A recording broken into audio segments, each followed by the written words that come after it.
성탄절 그러면 노래, 캐롤을 이렇게 말하지 않을 수 없는데 20대 젊은이들에게 성탄절에 관심 있는 게 무엇이냐 물어보면 눈이 오느냐 이거예요. 사실 예수님 탄생과 눈은 그렇게 관련이 없어요. 팔레스타인 땅이 그렇게 추운 곳은 아니라 눈이 오긴 오는데 12월 말에 눈이 보통은 잘 안 오고 1월쯤 돼서 이제 한두 번 이렇게 오고 가끔은 좀 큰 눈도 내린다 해요. 얼마 전에 그 팔레스타인 땅에 비가 갑자기 폭우가 내려가지고 난민들 모여 있는 곳에 물이 차서 참 고통스럽다는 뉴스를 봤습니다. 그러니까 이 12월에도 비가 오는 곳이 그 땅입니다. 그런데 왜 자꾸 성탄절은 눈인가? 우리가 사는 동네에 눈이 잘 오니까 그렇고 이 노래를 만든 미국 북미 쪽에 이 계절에 눈이 내리니까 그렇습니다. 1942년도쯤에 화이트 크리스마스라는 노래가 나와가지고 왜 있잖아요. I'm dreaming 이렇게 적으면 약간 기름진 목소리 이렇게 부르는 거 이게 이제 화이트 크리스마스고 성탄 노래의 어떤 그 제일 히트작쯤 되는 그런 노래인데 이 노래가 나온 뒤부터 자꾸 화이트 크리스마스 우리 젊은이들이 좋아하려는지 어떨지 모르지만 아쉬울지 올해는 눈이 안 내릴 것 같대요. 날 일기예보가 그렇습니다. 날씨가 맑고 대신 오늘처럼 쌀쌀할 수 있답니다. 그래요. 그런데 왜 자꾸 화이트를 얘기하는가? 적도에 가면 크리스마스 섬이 있습니다. 이 섬 이름은 왜 크리스마스 섬이냐면 발견한 탐험가가 성탄절날 발견했대요. 그래서 그 섬은 아무 상관없는데 내가 성탄절날 찾았으니까 크리스마스 섬 이렇게 했죠. 적도에 있으니까 여긴 절대 눈이 안 내립니다. 여기 눈이 내리면 정말 주님이 이미 오신 다음일 수도 있어요.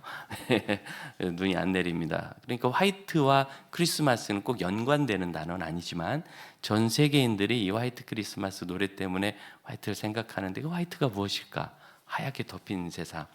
1942년은 미국이 2차 세계대전에 참전한 해입니다.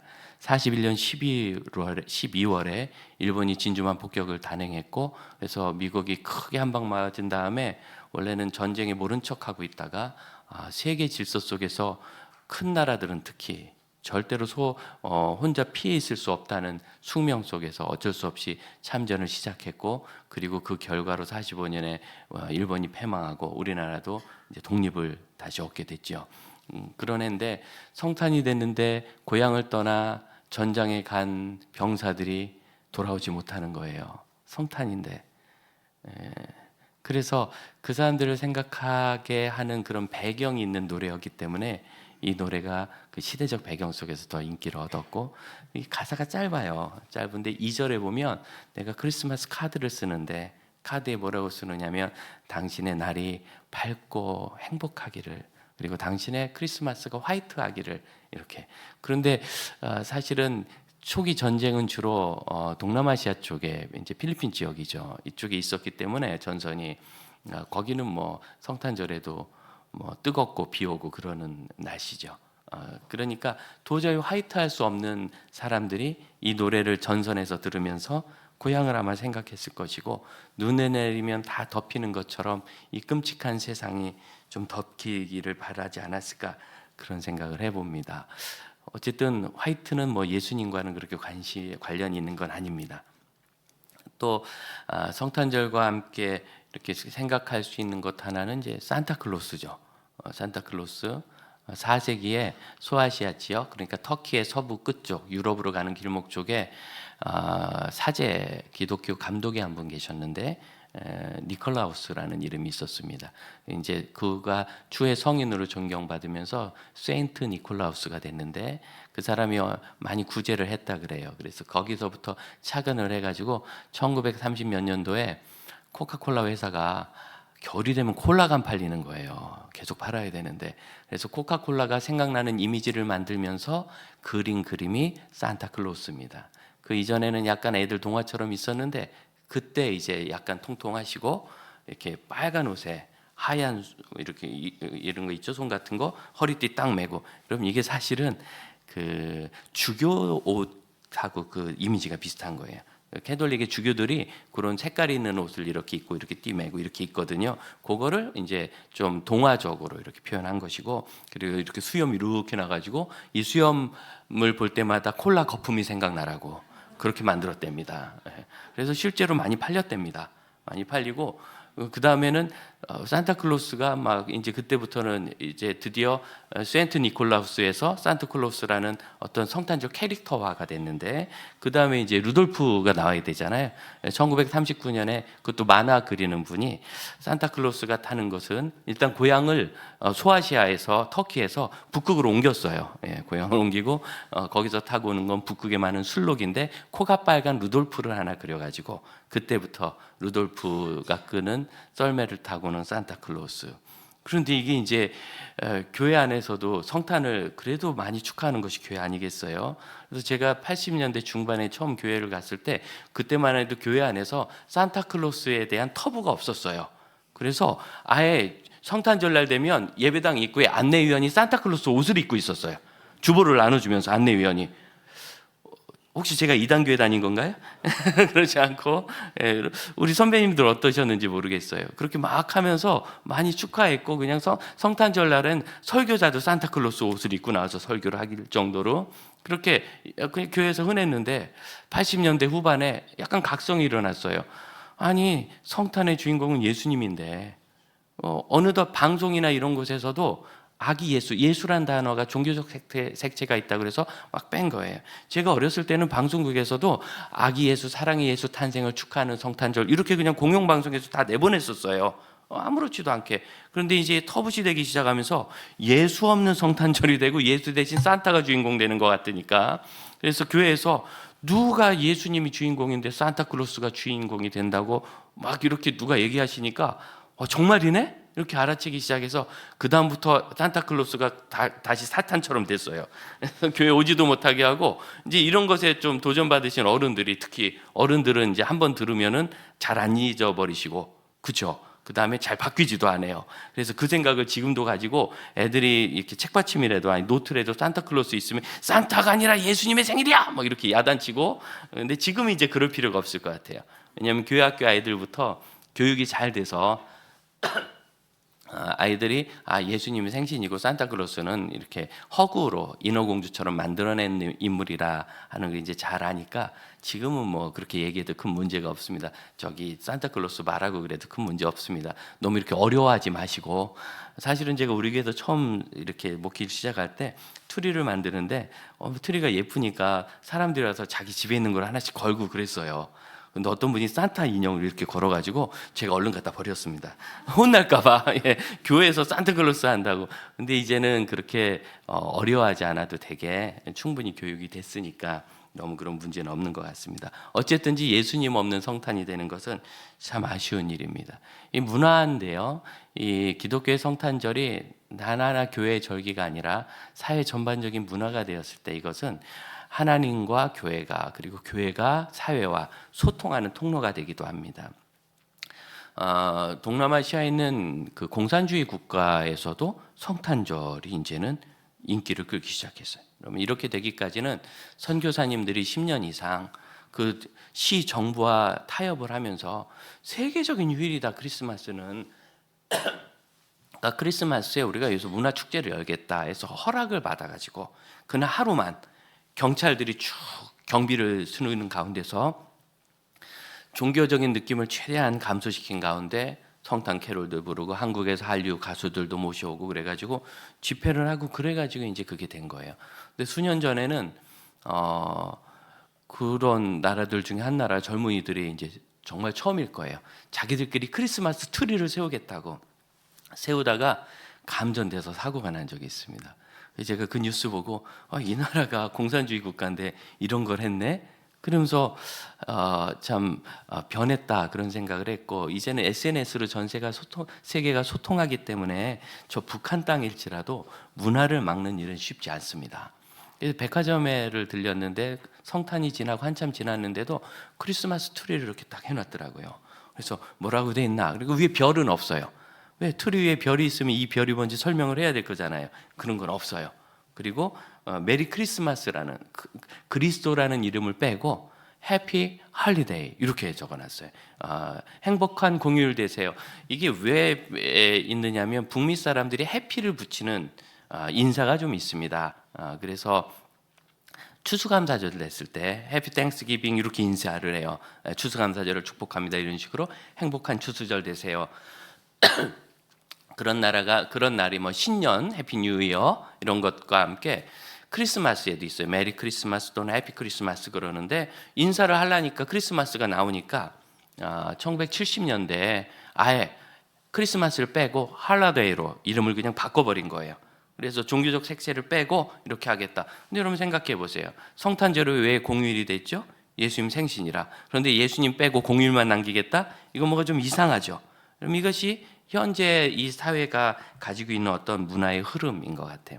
그러면서 어느덧 우리나라에도 성탄절에 틀이라도 이렇게 하고 전등이라도 켜면은 지구가 온난화가 있는데 막 전기 이런 데다 낭비한다고, 교회 십자가 불 막 전기 낭비한다고.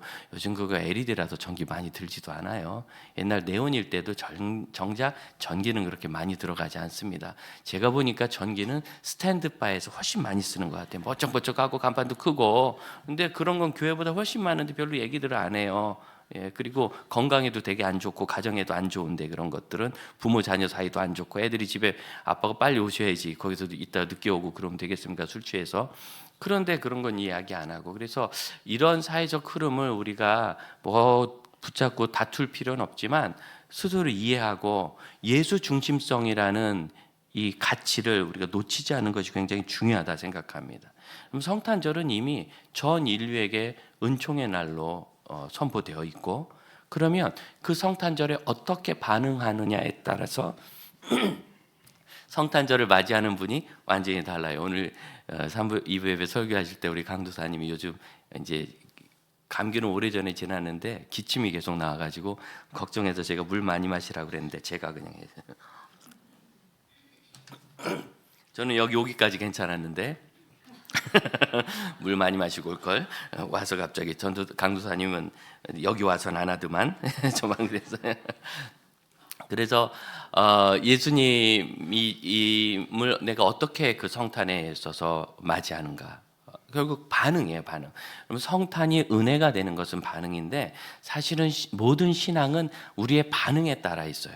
부활절은 내가 부활절을 기억하든 안 하든 해마다 있어요. 주일 내가 지키든 안 하든 매주 있어요. 그런데 그때 내가 어떤 태도를 가지고 반응하느냐에 따라서 하나님께서 나에게 주시는 은혜가 완전히 다르죠. 그래서 반응이 정말 중요합니다. 오늘 우리가 읽은 성경에는 세상에서 제일 위대한 소식을 들은 사람이 헤롯. 언제? 예수님 탄생하셨을 때. 우리는 2000년이나 지나서 들어도 너무 감사한데, 헤롯은 예수님이 탄생한 그 해에 이 소식을 들은 거예요. 얼마나 좋습니까? 얼마 안 돼서 아마 6개월 정도 전후됐을 때로 그렇게 학자들은 추측합니다. 여러분, 그 예수님 태어나신 밤에 목자도 오고 박사도 오고, 연극상으로는 그렇지만 그런 건 아닙니다. 뭐 목자들은 그날 밤에 간 게 맞는 것 같지만 이 박사들은 그때 간 건 아닙니다. 그래서 시간이 지나가지고 이 아기 예수께서 할례도 하고 결례도 마치고 다 뭐 그렇게 시간이 지났을 때 박사들이 예루살렘에 와가지고, 우리가 동방, 아마 아라비아, 지금의 이란, 이라크 어느 지역 같은데 그쪽에서부터 이 별을 연구하다가 유대 왕이 온 이 왕의 상징인 별이 뜬 걸 보고 성경 안에서 그 예언을 보고 유대 땅에 태어난 왕을 찾아 경배하러 왔습니다 하고, 예루살렘에 있는 헤롯의 궁전 근처로 온 거죠. 왕이니까 궁전에 태어났다는 상식을 가지고 온 것 같아요. 그래서 그 별 때문에 왔다고, 2절을 보면 그의 별을 보고 왔다고. 또한 7절을 보면 헤롯은 그 별에 관해서 언제 나타나는지 자세히 묻습니다. 그리고 8절, 헤롯이 박사들을 베들레헴으로 보내면서 나에게 그 아기의 소식을 전해달라고. 9절, 그러자 박사들이 왕의 말을 듣고 갈새 동방에서 보던 그 별이 문득 앞서 있는데, 이 문득이란 단어, 이 단어는 이게 일종의 감탄사 같은 건데, 저거 봐! 이거예요. 저거 봐라! 이게 뭐죠? 조금 전까지 안 보였는데 갑자기 나타난 거예요. 갑자기 발견한 거예요. 그러니까 이 별이, 이 박사들이 베들레헴으로 그냥 바로 가도록 안내를 해주셨으면 되는데 그러지 않고 잠깐 사라졌든지 보이지 않으니까 일단은 궁전으로 간 거죠. 그래서 종합적으로 보면 이 박사들이 헤롯을 만난 이 일은 별의 인도, 다시 말씀드리면 하나님께서 하신 일인 거예요. 그 바람에 헤롯이 두려움과 분노에 사로잡혀서 베들레헴 지경에 있는 2살 미만의 영아들을 다 살해했습니다. 추산하기를 1000명에서 2000명 사이라고 생각합니다. 엄청난 제노사이드가 그때 일어난 거예요. 대학살이 일어났어요. 하필이면 왜 그 별이 나타나서 박사의 경배 안 받아도 되잖아요. 안 받아도 되는데 굳이 박사들이 그걸 발견해가지고 거기까지 와서 헤롯이 영아들을 2,000명이나 죽이는 이런 끔찍한 일이 벌어졌을까? 우리는 이런 것을 보면서 이것이 마치 하나님의 실수처럼 보이기도 하고 하나님께서 이 불쌍한 영아들을 방치하신 것처럼 보이기도 합니다. 왜 헤롯은 그런 일을 했을까? 헤롯은 원래 유대인이 아닙니다. 에돔 출신의 에서의 후예입니다. 자기 아버지가 로마 사람하고 잘 지내가지고 권세를 얻어서 유대 지역의 관리자가 되었습니다. 행정관이 됐어요. 그리고 아버지가 죽자 자기가 행정관직을 이어받으면서 로마 황제하고 이렇게 잘 해가지고 유대 지역의 황제로 등극합니다. 왕이 된 거죠. 한번 큰 위기가 있었어요. 그때 위기가 있을 때 사랑하는 아내를 삼촌에게 맡기고 황제를 만나러 갔답니다. 이제 내가 못 돌아올 수도 있다. 이번에 황제의 분노를 산 것 같은데 내가 못 돌아오면 내 아내를 죽여달라 그렇게 얘기했대요. 왜냐면 아내를 너무 사랑해가지고 혹시 내가 죽은 다음에 다른 남자랑 살까 봐 싫어서. 그 아내가 유대 왕가의 후손이었습니다. 헤롯 자기는 이방인이니까 에돔 출신이니까 유대인 여자를 아내로 얻어가지고 왕가의 후손을 아내로 얻어서 왕으로서의 정통성을 인정받고 싶었던 거예요. 하지만 이제는 이 왕위가 지속되지 않을 것 같으니까 아내를 죽이라는, 이미 왕권에 집착하면서 인간성이 상실된 사람을 보여주죠. 그런데 그가 로마로 갔다가 황제를 만나는 사이에 이런저런 변화가 좀 있었어요. 정세. 거기서부터 거기까지 6개월은 걸리니까 그 사이에 전화가 있어가지고 오히려 로마에 가서 황제의 신임을 얻어가지고 더 넓은 땅과 강력한 왕권을 확인받고 돌아옵니다. 이제 살아왔잖아요. 살아와서는 어떻게 했느냐면 내 아내 미리암느인데 미리암느가 내 아내를 맡겼던 삼촌과 부정을 저질렀다. 이렇게 오해를 하고 누명을 씌워서 둘 다 죽입니다. 너무 잔인한 왕이죠. 그에게는 부인이 10명 있고 자녀가 15명 있었는데 큰아들도 죽였고 죽기 직전의 마지막 이 영아들을 살해할 이때쯤에는 미르암네, 자기가 그렇게 사랑하는 아내였던 미르암네의 2 아들도 죽입니다. 그러니까 이 헤롯의 가족들은 아내고 자녀들이고 어떻게 하면 내가 아빠의 오해를 받지 않을까? 오해받으면 죽으니까. 이런 끔찍한 끔찍한 성향의 사람입니다. 이런 사람에게 아기에서 탄생의 이러한 귀한 비밀을 알려줬으니 사고가 난 거 아닌가? 그 얘기를 예수를 죽이려고 그 사람에게는 알려주지 않았어야 했는데 라고 만일 생각한다면 우리가 하나님의 성품과 사랑을 오해한 겁니다. 그런 악한 사람에게도 예수 탄생의 소식이 전해져야 합니다. 이것이 사랑이고 복음이고 하나님입니다. 문제는 그것을 들은 사람이 어떤 반응을 했을까 하는 거죠. 목자가 거기 왔습니다. 몇 달 후에 박사들이 왔습니다. 그리고 며칠 후에 헤롯도 신하들 거느리고 왔습니다. 여러분, 이런 그림도 있을 수 있었던 거예요. 헤롯이 어떻게 반응하냐에 따라서. 그런데 헤롯은 그 성탄의 놀라운 은총을 자신의 악한 성품과 이 신경증적인 이 문제 속에서 해결하지 못하고 끔찍한 죄를 범하고 만 것입니다. 헤롯이 성탄의 시기에 들은 그 소식은 박사들이 깨달은 것이나 목자들이 들은 것이나 심지어 아기 예수 잉태의 소식을 들은 세례 요한은 6개월밖에 안 된 아이가 엄마 뱃속에서 뛰어놀았어요. 엄마 뱃속에서도 뛰어놀았어요. 엄마 뱃속에서도 기뻐하는 것이 예수 탄생의 소식인데 헤롯은 그것을 저주하고 싫어하고 미워하여 끔찍한 범죄를 저지르고 맙니다. 과연 우리에게 예수 탄생, 이 성탄의 소식은 무엇입니까? 우리는 이 성탄의 소식을 어떻게 받아들입니까? 지난 금요일 우리가 말씀 들으면서 복음에 참여한다, 이 참여한다는 단어에 집중해서 말씀을 들었습니다. 참여하는 것은 하나님께서 하시는 일에 그 자리에 나도 함께 한다는 의미예요. 나도 함께 동참한다. 여러분, 이것이 참여입니다. 그 참여의 자리에 헤롯이 초청받은 거예요. 그리고 그는 그 자리를 무참하게 거절하는 정도가 아니라 끔찍한 사륙의 밤으로 만들어 버렸습니다. 우리에게 하나님의 초청은 어떤 것입니까? 사실은 이 성탄절의 소식이 우리에게 전해졌다는 것은 나도 이 성탄의 마을과 성탄의 밤에 초청받은 것과 마찬가지예요. 아기 예수를 너희를 위해 내가 보냈다 하더라. 내가 당신을 위해서 갔소, 내 형제여. 우리 주님께서 그렇게 말씀하시는 거예요. 그때 내 마음은 예수님의 그 자리에 대해서 마치 하나의 공휴일, 예수는 빼고 홀리데이, 공휴일이라고 얘기하는 것처럼 그냥 하루의 날로 만들어버리진 않습니까? 정말 예수님의 날입니까? 정말 예수님의 날입니까?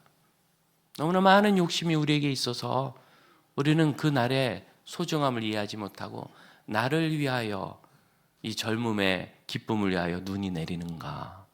나를 위하여 선물은 오는가? 그날 나는 좀 쉴 수 있는가? 여러분, TV에선 재밌는 거 좀 하나? 이런 식으로 우리가 이 성탄을 그냥 예수 없이 소비해버리고 있지는 않습니까?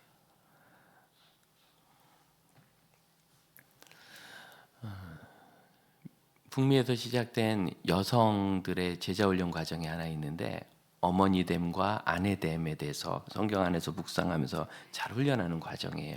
좀 전통적인 측면은 있지만 그래도 아주 좋은 과정이라 많은 교회가 참여합니다. 극동방송에서 그 교재를 쭉 읽으면서 에세이처럼 교육 프로그램을 진행하는 일이 있었는데, 제가 어느 날 운전을 하면서 가다 들었어요. 그거 내가 그거 한다고 들었는데 지금 하는구나. 쭉 듣는데 마침 그 세션이 성탄절 선물에 관한 것이었어요. 자녀들을 이웃과 나눌 수 있도록 양육하라는 그 이야기에서 성탄절의 선물의 어떤 그 간증이, 저자의 간증이 나오는데, 성탄절에 우리 아이들이 선물을 받습니다. 부모들은 많은 돈을 지출합니다. 이것을 아껴서 이웃과 나누자고 아이에게 가르치고 싶은데 아이가 실망할까 봐 마음이 걱정됐습니다. 그래서 최선을 다해서 선물을 준비해가지고 겨우 3개만 준비했습니다. 여기서 제 마음이 좀 상했어요. 3개씩이나? 그런데 그전엔 6, 7개를 줬대요. 미국이니까 잘 사는 나라니까. 그런데 이제 3개, 그것도 비싼 걸 사오는 것이 아니라 있는 거 재활용하고 좀 가격은 좀 낮춰서 이렇게 주었는데, 아이에게 설명을 했더니 그렇게 이웃과 나누면 좋겠어요. 저는 3개를 받았으니 만족해요, 얘기를 했다는 거예요. 약간 좀 화가 났어요. 번역을 하려면 한국 정서에 좀 맞추지. 아무리 원문을 살리는 것도 좋지만 한국의 대부분의 아이들 하나도 못 받는 아이들 많잖아요. 어느덧 예수님 생신인데 예수님은 없고 내가 받을 선물만 남도록 우리가 다음 세대를 양육하는 것은 아닌가. 여러분, 성탄의 마을에 우리를 초청하는 자리가 있습니다. 그렇게 내가 가서 예수께 경배하고 예수를 기뻐하고 그 은혜에 감사할 수 있고, 그냥 나를 위한 하나의 좋은 휴일로 보내버릴 수 있고 소비해버릴 수 있어요. 나는 어떤 그리스도인입니까? 이 선택 앞에서. 저에게 성탄이요, 화이트 크리스마스. 저는 시골에라 눈이 지겹게 좋습니다. 너무너무 많이 왔고 또 눈은 전반적으로 좋았어요. 시골 마을이 되게 황량하거든요. 눈이 내리면 예뻐져요. 그것도 좋았어요. 그런데 저는 눈보다 더 좋은 화이트가 저에게 있는데, 그 시골 촌 마을까지 우리 집 한 집으로 해서, 저는 교회를 안 나가지만 할머님이 교회를 나가셔서 방문을 해진 새벽에 성탄절 새벽 찬양대였어요.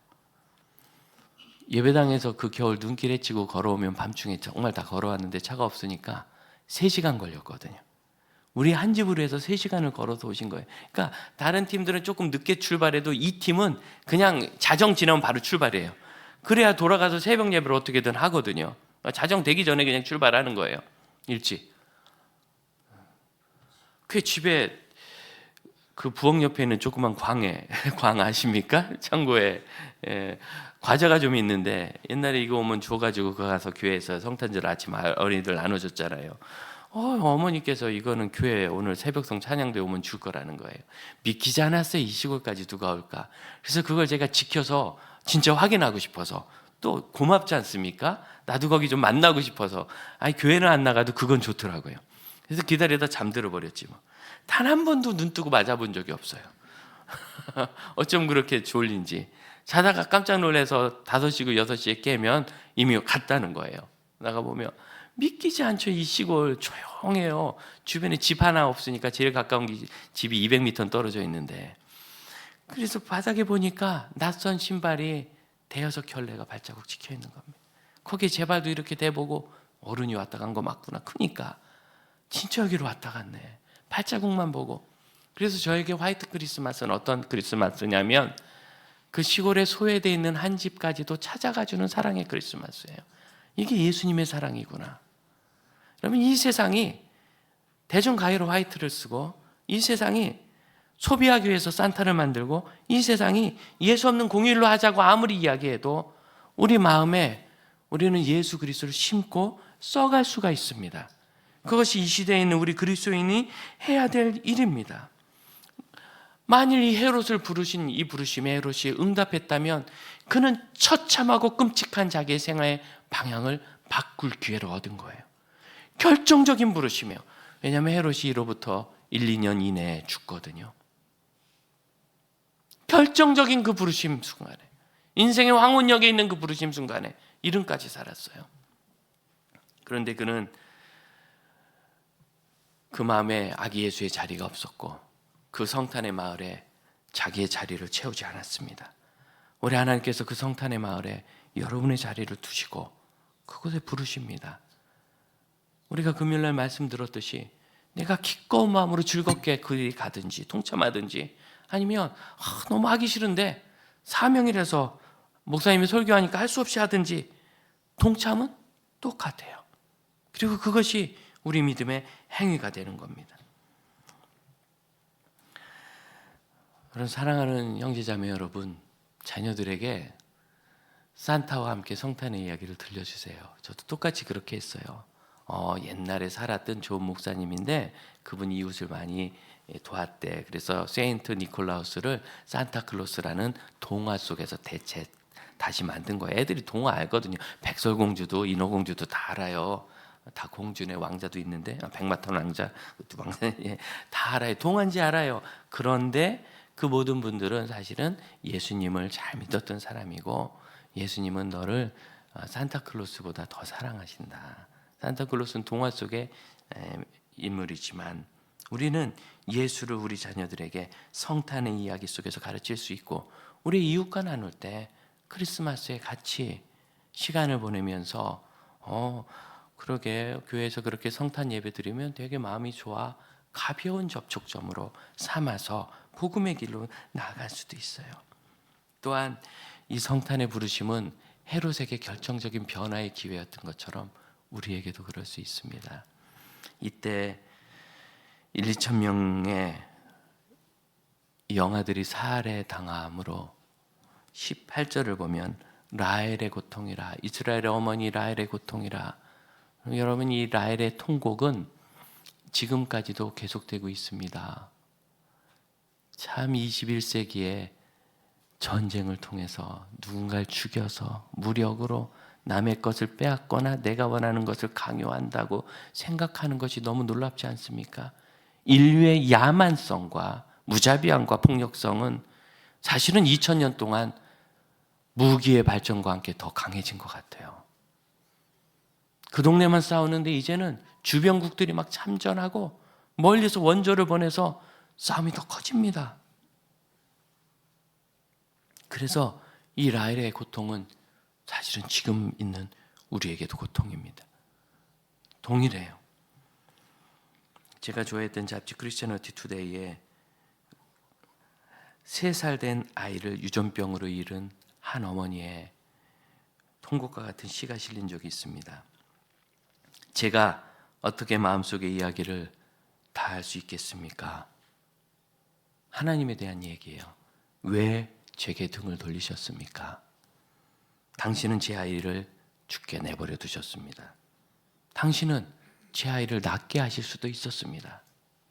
저는 작별 인사도 못했습니다. 이런 고통은 지금도 없다 하지 못하지요. 죽음과 사별 외에도 우리는 많은 오해를 받기도 하고, 세례 요한처럼 참 험한 하나님의 사명을 위하였었지만 시절을 보내기도 하고, 스스로 씻을 수 없는 고통 속에 던져지듯 살기도 합니다. 이 애곡은 우리의 애곡과도 같습니다. 여러분, 그때 예수의 오심이 유일한 소망이요 위로가 된다는 거 아십니까? 얼마나 힘들었어 하는 위로는 시작일 뿐이요, 그 힘듦으로 끝나는 것이 아니라 소망이 있어야 되는데, 13절을 보면 주의 사자가 요셉의 꿈에 나타나서 아기를 데리고 피하라 합니다. 여러분, 이걸 보면 하나님이 예수님만 보호해 주시고 다른 애들도 다 알려줘야지, 다른 애들도 알려줘야지, 예수님만 피했네? 여러분, 그럴지 모르지만 누가복음 22장에는 주의 사자가 예수님을 한 번 더 돕습니다. 예수님께서 십자가 지시기 전날 밤 겟세마네에서 처참한 기도를 드리실 때 주의 천사가 하늘로부터 나타나 예수의 기도를 도왔습니다. 어떻게 도왔죠?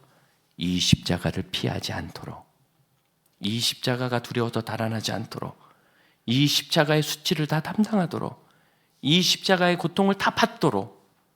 그럼 이 천사는 예수님만 아껴서, 하나님은 예수님만 아껴서 빼돌리신 게 아니에요. 인류의 고통과 라헬의 고통에 예수님은 잠시 30년 미루어 동참하셨을 뿐입니다. 그 사명이 있었기에. 그래서 이렇게 처참한 세상에는 우리에게 있는 위로와 소망은 사실은 성탄의 아기 예수입니다. 이 속에는 어떤 희망의 빛도 없습니다. 그렇게 살아남았지만 그렇게 죽음의 길을 가신 예수님처럼 우리는 이 처참함 속에서 소망을 가지고 살아야 하고 천국의 소망으로 죽음을 맞아야 합니다.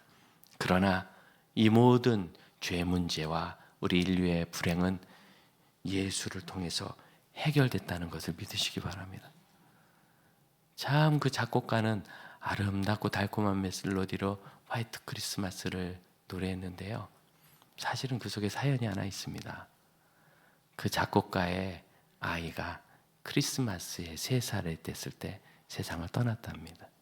3살 된 아이를 크리스마스에 보내고 이 부부는 평생 크리스마스마다 아이의 무덤을 찾았대요. 그게 화이트입니다. 눈이 덮어야 세상이 가려지듯 예수의 소망, 예수의 소망. 그럼 이것이 내 마음을 덮고 내 마음에 예수의 자리가 확립될 때 우리는 이 속에서 정말 하나님의 은혜가 무엇인지 깨닫고 그 은혜를 붙잡고 살아갈 수 있다는 것을 믿으시길 바랍니다. 이제 우리가 한번 기도할 때 우리가 이 성탄의 이야기를 바로 이해하고 전하는 이웃과 부모가 되기를 원하고 조부모가 되기를 원하고, 또한 우리 자신을 위해서 오신 예수님을 위해서 우리 마음의 한 자리를 마련하고 우리 가정의 한 자리를 마련함으로 우리가 그 성탄 마을에 존재하는 사람이 되기를 원합니다. 거절하고 죄와 미움을 쌓는 헤롯이 아니라 은혜와 사랑으로 나가는 우리가 되기를 원합니다. 우리 함께 기도하겠습니다.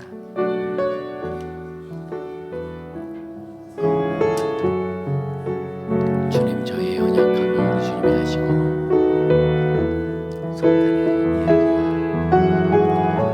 부르심 속에 저희를 두고 내가 하나님이 하시는 그 역사를 바라며 살게 하여 주옵소서. 하나님, 이 세상을 덮는 하나님의 사랑을 저희가 믿고 받아들이게 하시고 언제든지 하나님께서 저희와 함께 하시는 믿으며 주 앞에 나가는 믿음의 사람들이 되게 하옵소서. 우리 자리에 일어나십시오. 함께 찬양하겠습니다. 우리들을 위하여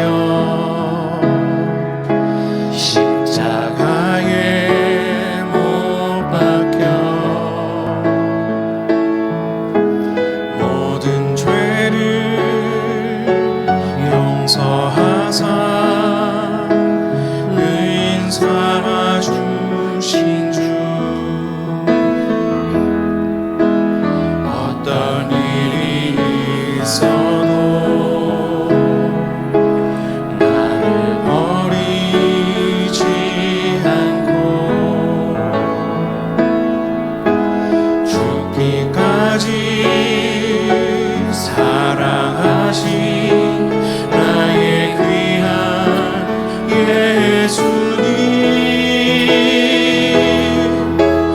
내 마음의 반자리, 가장 귀한 그 자리, 주어셔서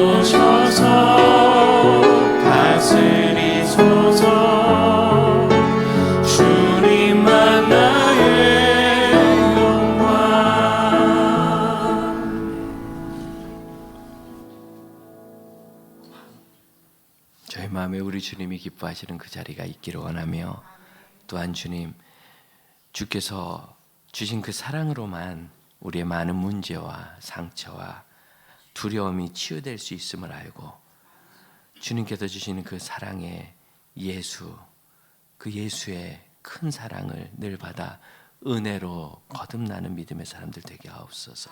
또 우리 가정에 주님 주인이 되어 주자. 우리 가정이 언제든지 2000년 전 베들레헴의 그 마을처럼 예수 곁에 머무는 가정이 되게 하시옵고, 우리 교회가 이 성탄을 예수님 없이 보내지 않으며 예수님께 집중하지 않는 성도와 가정이 없도록 함께 기도하며 예수 중심으로 서게 하여 주옵소서. 지금은 우리 주 예수 그리스도의 은혜와 하나님의 크신 사랑과 성령 하나님의 임재하심, 위로하심, 교통하심이 성탄의 아기 예수를 위하여 내 중심과 우리 가정과 우리 교회의 자리를 내어드리고, 성탄의 그 마을에 내가 온전히 있게 하는 믿음의 제자들과 그 가정에 이제로부터 영원토록 함께 하실지어다. 아멘.